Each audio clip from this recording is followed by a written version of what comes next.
in the face, I'd say, oh, that was good. You used your right hand.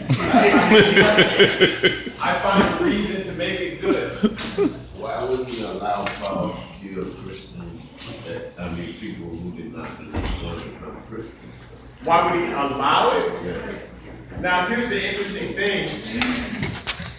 God gives us our own free will. And so, the thing, like Paul was present when Stephen was martyred. He held their jackets.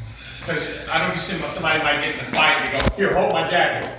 That's what they all said, hold my jacket. And Paul was the one holding the jacket. And he was like, yeah, I'll get it. Now, God used Stephen's death to minister to people.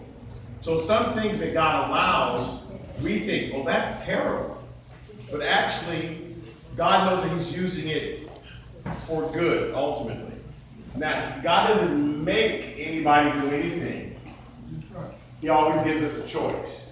And Paul had this very strong personality that God said, I can use that personality and that passion, that emotion in a different way. Yeah, but that was the difference between passion and compassion. And God, Paul had passion, but God wanted to have compassion. Right, right. But I do want to point out that he wasn't planning on changing Paul's personality. Exactly. Because for those people who are strong, you don't have to become meek. God uses your strength. Those people who are meek, you don't have to become strong and become angry all the time. You know, whatever your personality is, God gave it to you, but he wants to use it in his way.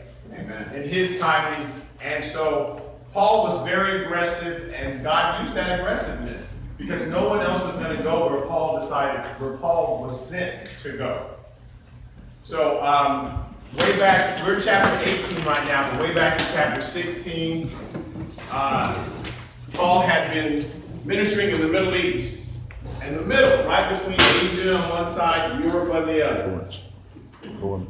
And he was ministering to the Jews, because that's all he knew. Only the Jews are the only ones who knew that particular God, you know. And so he thought, well, they've been waiting for the Messiah. It's my job to teach them that the Messiah has come.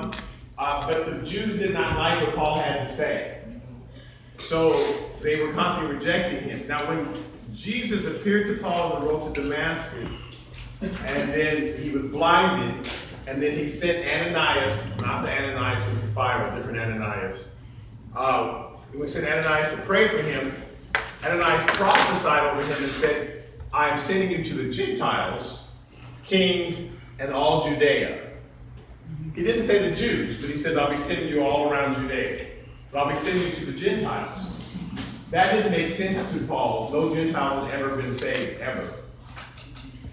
So, like, what does he mean by the Gentiles? I guess he means the few Gentiles that hang around the temple. Because there were Gentiles who were very curious about the God that the Jews were worshiping, and they would hang around the temple. They weren't allowed in, but they would hang on outside hoping to hear something. So Paul thought, well, that must be them.